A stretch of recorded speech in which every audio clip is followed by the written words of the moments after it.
പാലക്കാട് ജില്ലാ സെക്രട്ടേറിയറ്റ് അംഗമായി കൊലപാതക ശ്രമക്കേസ് പ്രതി. ഡിവൈഎഫ്ഐ മുൻ മേഖലാ കമ്മിറ്റി അംഗത്തെ കൊല്ലാൻ ശ്രമിച്ച കേസിലെ പ്രതിയെയാണ് ജില്ലാ സെക്രട്ടേറിയറ്റ് അംഗമായി തെരഞ്ഞെടുത്തത്.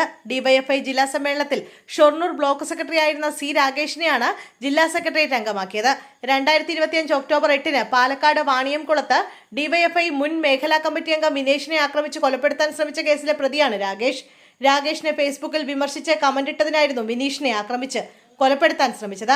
ആക്രമണത്തിൽ തലയ്ക്ക് ഗുരുതരമായി പരിക്കേറ്റ യുവാവ് കോമയിലാവുകയും മാസങ്ങളോളം ചികിത്സയിൽ തുടരുകയും ചെയ്തിരുന്നു.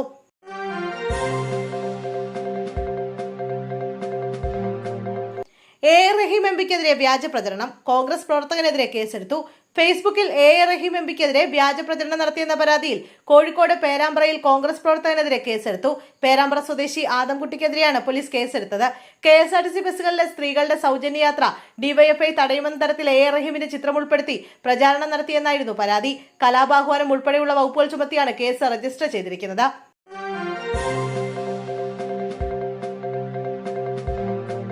ഡോക്ടർ സജിത റാണിക്ക് കാർഷിക സർവകലാശാല VC-ആയി നിയമനം. കൃഷിമന്ത്രി നൽകിയ പേരുകൾ തള്ളിക്കൊണ്ടാണ് ലോക്ഭവൻ ഈ നിയമനം നൽകിയിരിക്കുന്നത്. BJP ബന്ധമുള്ള സംഘടനയുടെ നേതാവ് കൂടിയാണ് ഡോക്ടർ സജിത റാണി.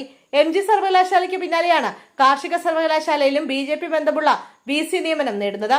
BJP സംഘടനയായ അധ്യാപക പരിഷത്തിന്റെ നേതാവാണ് ഡോക്ടർ സജിത റാണി. ഈ നിയമനവും വരും ദിവസങ്ങളിൽ രാഷ്ട്രീയ ചർച്ചകൾക്ക് വഴിവെക്കാനിടയുണ്ട്. മുൻ സർക്കാരും ഗവർണറുമായുള്ള പോര് മുൻവർഷങ്ങളിൽ കേരളം കണ്ടതാണ്. കൃഷിമന്ത്രി T സിദ്ദിഖ് നൽകിയ പേരുകൾ ഗവർണർ തള്ളിയത് ഈ സർക്കാരും ഗവർണറും തമ്മിലുള്ള പോരിന് വഴിവെക്കുമോ എന്നാണ് എല്ലാവരും ഉറ്റുനോക്കുന്നത്.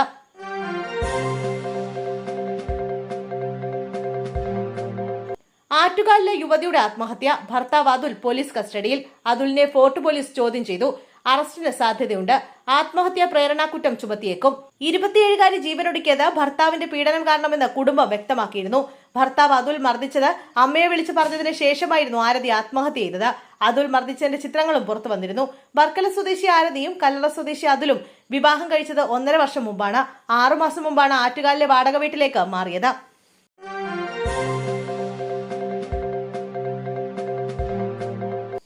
ഒരു കാരണവശാലും കൊടുക്കില്ല എന്ന മുഖ്യമന്ത്രിയുടെ വിവാദ പരാമർശത്തിൽ വിശദീകരണവുമായി കുഞ്ഞാലിക്കുട്ടി. കുട്ടനാട് MLA റെജി ചെറിയാന്റെ ചോദ്യത്തിന് മറുപടി പറഞ്ഞ ശേഷം ഒരു കാരണവശാലും കൊടുക്കില്ല എന്ന മുഖ്യമന്ത്രിയുടെ വാക്കുകൾ വിവാദമായതോടെ സംഭവത്തിൽ പ്രതികരണവുമായി വ്യവസായ മന്ത്രി PK കുഞ്ഞാലിക്കുട്ടി. തന്നോട് നേരത്തെ സംസാരിച്ച കാര്യത്തിലെ തുടർച്ചയാണ് മുഖ്യമന്ത്രി അങ്ങനെ പറഞ്ഞതെന്ന് കുഞ്ഞാലിക്കുട്ടി പറഞ്ഞു. അതിന്റെ ഇടയിൽ ചോദ്യം വന്നപ്പോൾ മറുപടി കൊടുത്ത് ഇരുന്ന് എന്നോടുള്ള സംസാരം തുടർന്നതാണെന്നും റെജി ചെറിയാന്റെ ചോദ്യത്തിനല്ല മുഖ്യമന്ത്രി അങ്ങനെ പറഞ്ഞതെന്നും കുഞ്ഞാലിക്കുട്ടി പറഞ്ഞു. മുഖ്യമന്ത്രി പറഞ്ഞത് കുട്ടനാട് MLA-യോടല്ലെന്ന് എനിക്കറിയാം. അക്കാര്യത്തിൽ ലോകത്തെ പറ്റിക്കാം, പക്ഷേ എന്നെ പറ്റിക്കാനാകില്ലെന്നും കുഞ്ഞാലിക്കുട്ടി പറഞ്ഞു.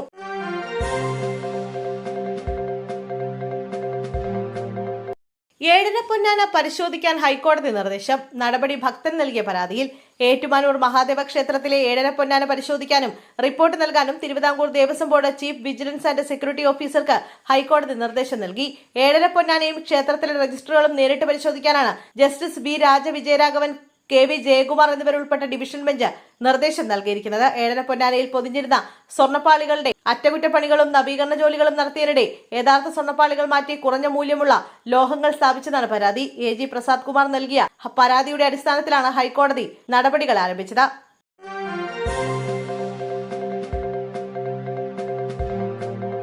മാസപ്പടി കേസ്. T വീണയേക്കാൾ കൂടുതൽ പങ്കാളിത്തമുള്ള മറ്റാരോ ഉണ്ടെന്ന് ED സൂചന.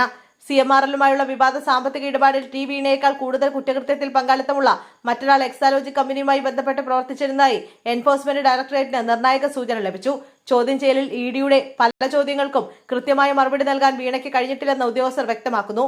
എക്സാലോജിക്ക് നൽകിയ സേവനങ്ങളുമായി ബന്ധപ്പെട്ട സാങ്കേതിക വിവരങ്ങൾ പോലും അറിയില്ല എന്നാണ് വീണയുടെ നിലപാട്.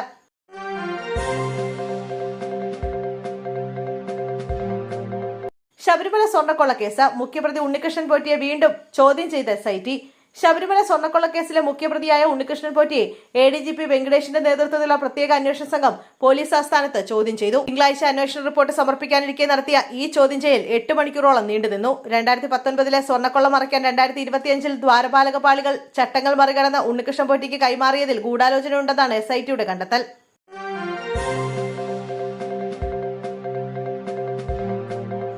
സംസ്ഥാനത്ത് വീണ്ടും മദ്യലഹരിയിൽ അരുംകൊല. കൊല്ലം അഞ്ചാലുമൂട്ടിൽ ആളൊഴിഞ്ഞ വീട്ടിൽ മദ്യവ്യസ്കന്റെ മൃതദേഹം കണ്ടെത്തിയത് കൊലപാതകം. സുരേഷ് ബാബുവിനെ കല്ലുകൊണ്ട് തലക്കടിച്ചു കൊന്നത് ക്ലാസ്മേറ്റായ ബിജുവാണ്. ഇരുവരും ഒന്നിച്ചിരുന്ന് മദ്യപിക്കുന്നത് പതിവായിരുന്നു. ലഹരി മൂർച്ഛിച്ചതിനു ശേഷമുണ്ടായ തർക്കത്തിൽ ബിജു സുരേഷിനെ തലക്കടിച്ച് കൊല്ലുകയായിരുന്നു. കൊലപാതകത്തിന് ശേഷം താന്നിമുക്കിലെ ആളൊഴിഞ്ഞ വീടിന് മുന്നിൽ മൃതദേഹം ഉപേക്ഷിച്ച് പ്രതിയായ ബിജു കടന്നു കളയുകയായിരുന്നു. ഇന്നലെയാണ് കൊലപാതകം നടന്നതെന്നാണ് സംശയം. പനയം കൈപ്പള്ളിത്തോട്ടം വീട്ടിൽ ബിജുവിനെ പോലീസ് അറസ്റ്റ് ചെയ്തു.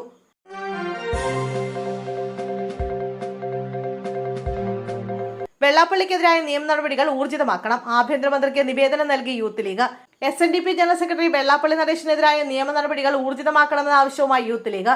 Micro finance case, KK Maheshan case എന്നിവയിൽ അന്വേഷണം ഊർജിതമാക്കണമെന്നും വിദ്വേഷ പ്രസ്താവനകളിൽ വെള്ളാപ്പള്ളിക്കെതിരെ കേസെടുക്കണമെന്നുമാണ് യൂത്ത് ലീഗിന്റെ ആവശ്യം. നിയമ നടപടികൾ ഊർജിതമാക്കണമെന്നാവശ്യപ്പെട്ട് യൂത്ത് ലീഗ് ദേശീയ സെക്രട്ടറി CK ഷാക്കിർ ആഭ്യന്തരമന്ത്രിക്ക് നിവേദനം നൽകി. വെള്ളാപ്പള്ളിക്കെതിരായ ആരോപണങ്ങൾ അന്വേഷിക്കാൻ SIT രൂപീകരിക്കണമെന്നാണ് നിവേദനത്തിൽ ആവശ്യപ്പെട്ടിരിക്കുന്നത്.